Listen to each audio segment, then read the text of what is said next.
Assalamualaikum warahmatullahi wabarakatuh. Kami dari kelompok 5 akan mempresentasikan atau memaparkan hasil diskusi kami yang bertemakan mengenai supervisi pendidikan. Next.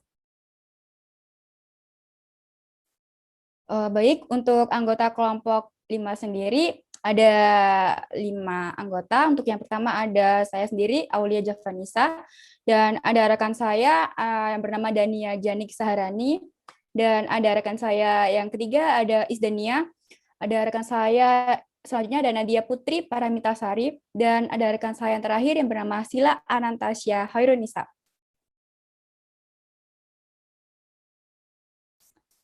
Baik, untuk topik pembahasan pertama yaitu ada pengertian supervisi pendidikan.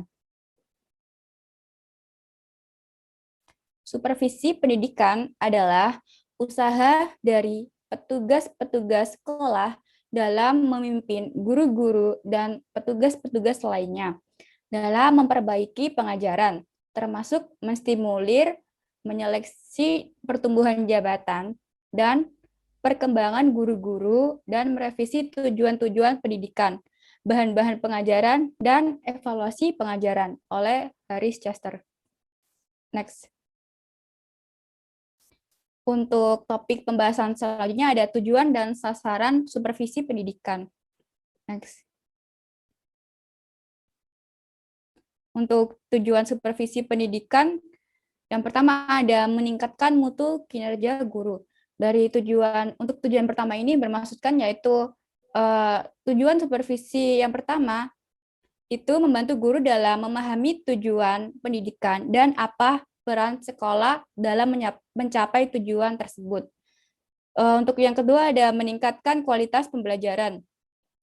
Untuk tujuan yang kedua ini dimaksudkan pada tujuan yang untuk meningkatkan prestasi belajar siswa. Untuk tujuan yang ketiga ada sebagai salah satu dasar pengambilan keputusan. Untuk tujuan selanjutnya ada meningkatkan keefektifan kurikulum, dan tujuan selanjutnya ada meningkatkan kualitas situasi umum sekolah, dan yang terakhir yaitu ada meningkatkan kualitas pengajaran guru. Selanjutnya akan dijelaskan oleh rekan saya. Terima kasih. Oke, untuk selanjutnya ada sasaran supervisi pendidikan. Adapun sasaran utama dari pelaksanaan kegiatan supervisi tersebut adalah peningkatan kemampuan profesional guru. Sasaran supervisi ditinjau dari objek yang disupervisi. Ada 3 macam bentuk supervisi. Yang pertama, supervisi akademik yang menitik beratkan pada pengamatan supervisor pada masalah-masalah akademik, yaitu hal-hal yang berlangsung berada dalam lingkungan kegiatan pembelajaran pada waktu siswa sedang dalam proses mempelajari sesuatu.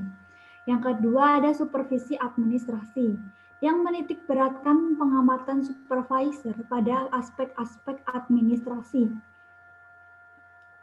Aspek administrasi yang berfungsi sebagai pendukung dan pelancar terlaksananya pembelajaran. Oke, yang ketiga ada supervisi lembaga, yakni menyebarkan objek pengamatan supervisor pada aspek-aspek yang berada di sekolah. Next.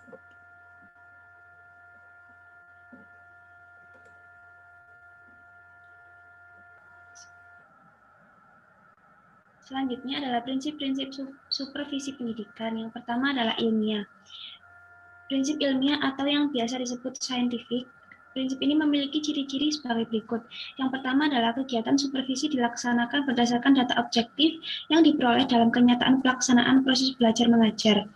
Lalu ciri kedua, untuk memperoleh data perlu diterapkan alat perekam seperti angket, observasi, percakapan pribadi, dan lain-lain. Lalu ciri ketiga adalah setiap kegiatan supervisi dilaksanakan secara sistematis, terencana, dan kontinu. Lalu prinsip kedua adalah demokratis. Servis dan bantuan yang diberikan kepada guru berdasarkan hubungan kemanusiaan sehingga guru-guru merasa aman untuk mengembangkan tugasnya. Demokratis di sini mengandung arti menjunjung tinggi harga diri dan martabat guru, bukan berdasarkan atasan dan bawahan, melainkan berdasarkan kesejawantahan. Lalu prinsip ketiga adalah kerjasama, yaitu mengembangkan usaha bersama atau menurut istilah supervisi disebut dengan sharing of ideas, sharing of experience, yakni memberikan support, mendorong, menstimulasi guru sehingga mereka merasa tumbuh bersama. Lalu yang terakhir adalah prinsip konstruktif dan kreatif. Di dalam prinsip ini setiap guru akan merasa termotivasi dalam mengembangkan potensi kreativitas jika supervisi mampu menciptakan suasana kerja yang menyenangkan, bukan menggunakan cara-cara yang menjadikan guru-guru menjadi takut dalam melaksanakan tugasnya. Next. Selanjutnya adalah fungsi supervisi pendidikan. Yang pertama adalah fungsi penelitian, bahwa supervisor tidak bekerja keras berdasarkan prasangka tetapi menempuh prosedur yang tepat. Lalu fungsi kedua adalah fungsi penilaian. Kesimpulan hasil penelitian dijadikan bahan evaluasi apakah objek penelitian tersebut memiliki kekuatan, kelemahan, dan menemukan solusi yang tepat untuk memutuskan suatu masalah. Lalu selanjutnya adalah fungsi perbaikan. Supervisor melakukan langkah-langkah strategis dan operasional sebagai upaya melakukan perbaikan jika terjadi kesalahan. Lalu yang terakhir adalah fungsi pengembangan. Kekurangan supervisi dilakukan perbaikan dan prestasi yang ditunjukkan guru perlu mendapatkan pengakuan dan pengembangan.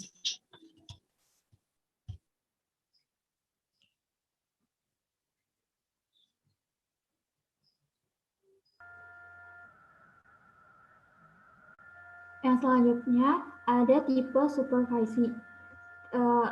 Yang pertama ada tipe inspeksi. Tipe seperti ini biasanya terjadi dalam administrasi dan model kepemimpinan yang autokratis, mengutamakan pada upaya mencari kesalahan orang lain, bertindak sebagai inspektur yang bertugas mengawasi pekerjaan guru. Yang kedua ada laissez-faire. Tipe ini kebalikan dari tipe sebelumnya, yaitu tipe inspeksi. Jika dalam supervisi inspeksi, bawahan diawasi secara ketat dan harus menurut perintah atasan, pada sistem supervisi laissez-faire, para pegawai dibiarkan saja bekerja sekehendaknya tanpa diberi petunjuk yang benar. Yang ketiga ada tipe koersif. Tipe ini tidak jauh berbeda dengan tipe inspeksi. Sifatnya memaksakan kehendak. Apa yang diperkirakan sebagai sesuatu yang baik, meskipun tidak cocok dengan kondisi atau kemampuan pihak yang disupervisi, tetap saja dipaksakan berlakunya. Yang keempat ada tipe training and guidance. Tipe ini diartikan sebagai memberikan latihan dan bimbingan. Hal yang positif dari supervisi, training, dan guidance ini yaitu guru dan staf tata usaha selalu mendapatkan latihan dan bimbingan dari atasan atau kepala sekolah. Yang kelima ada tipe demokratis. Selain kepemimpinannya yang bersifat demokratis, tipe ini juga memerlukan kondisi dan situasi yang khusus.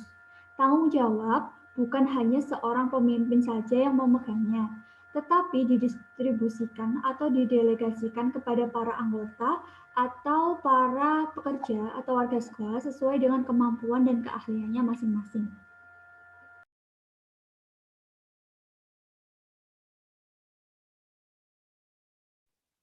Selanjutnya ada mekanisme pelaksanaan supervisi. Yang pertama, tahap penyusunan program supervisi. Program tersebut meliputi program tahunan dan program semester yang terlampir. Lalu yang kedua ada tahap persiapan yang perlu disiapkan.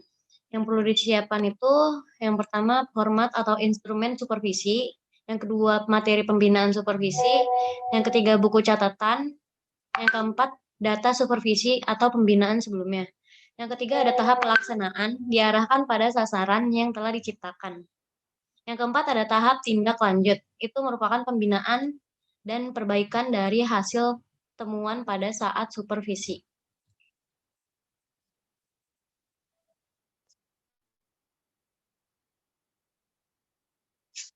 Selanjutnya ada pelaksanaan supervisi pembelajaran observasi kelas. Nah, di sini yang pertama ada perencanaan. Nah, di sini dalam perencanaan itu kepala sekolah merencanakan dalam menyusun program dalam satu semester atau tahunan. Nah, program tidak terlalu kaku, tergantung dari jumlah guru yang perlu diobservasi. Ada tiga macam observasi, yaitu dengan pemberitahuan, tanpa pemberitahuan, dan atas undangan. Kemudian yang kedua ada mekanisme observasi.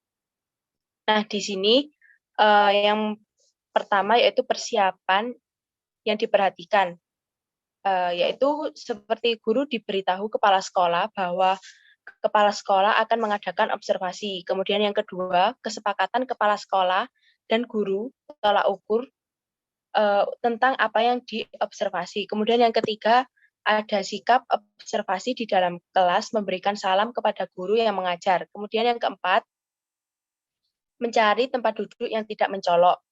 Yang kelima, ada tidak boleh menegur kesalahan guru di dalam kelas. Yang keenam, mencatat setiap kegiatan. Kemudian yang ketujuh, bila ada memakai alat elektronik seperti tape recorder, itu bisa digunakan pada saat observasi. Kemudian next. Kemudian yang ke-8 ada mempersiapkan isian berupa checklist. Yang ke-9 membicarakan hasil observasi yang dicatat, dibicarakan dengan guru dan beberapa hal yang perlu dikemukakan. Kemudian yang 10 ada kepala sekolah mempersiapkan seperti bisa bertanya pada narasumber atau perpustakaan. Yang ke-11, waktu percakapan. Yang ke-12, tempat percakapan. Kemudian yang ke-13, sikap ramah simpatik, tidak memborong percakapan. 14, percakapan hendaknya tidak keluar dari data observasi. Yang ke-15, guru diberi kesempatan berdialog dan mengeluarkan pendapat. Yang ke-16, kelemahan guru hendaknya menjadi motivasi guru dalam memperbaiki kelemahan-kelemahan tersebut. Kemudian yang ke-17, saran untuk perbaikan diberikan ke yang mudah dan lebih mudah dan praktis. Kemudian yang ke-18, kesepakatan perbaikan disepakati bersama-sama dengan cara menyenangkan. Kemudian yang 19, laporan percakapan. Kemudian yang terakhir ada hasil pembicaraan didokumenkan. Sekian presentasi dari kelompok kami. Apabila ada kurang dan lebihnya mohon dimaafkan. Wabillahi taufiq wal hidayah, wal ridho wal inayah. Wassalamualaikum warahmatullahi wabarakatuh.